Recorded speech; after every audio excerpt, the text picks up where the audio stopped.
speaking to say that those who return from that area have all sorts of gunshot wounds to their chest, to their testicles, children as young as it's not 11, it's 12, not, and 13 years old. I mean, you can deny this, but this is someone who worked for the Gaza Humanitarian Foundation saying that he saw the IDF shoot at Palestinian civilians there. Over 1,000 people are believed to have died trying to get aid. When we talk about meals, Israel claims that somewhere upward of 87,000 meals have been distributed over 3 months. 90 million meals have been distributed over the course of the last 3 months. I'm just going to quote some of those numbers to you. On Monday, the 28th, which is just yesterday, 1.2 million meals were distributed in one day. There are 2 million people living in the enclave. So we're talking about half a meal to each person. And there is uncertainty about who these meals are being distributed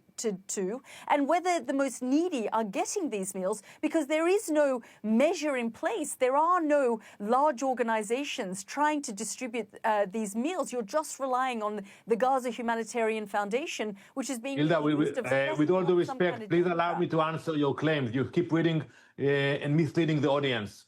The facts are that as we speak, you have more than 600 trucks that crossed the border, waiting in Gaza for distribution. And the UN is not distributing the aid. And instead of blaming Israel for everything, I would advise the UN to stop distributing lies and start to distribute the aid. With all due respect to all the prestigious individuals you mentioned, why they are not collaborating with the GHF? If they say that there is a starvation and famine and a crisis in Gaza, why don't they collaborate with a fund that brings food into Gaza? They can improve the work of the foundation, they can work with them, but from the beginning, they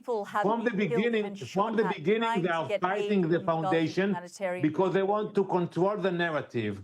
They want to control the narrative, and they want to have full control of the humanitarian efforts in Gaza. This is not an impartial body that was created.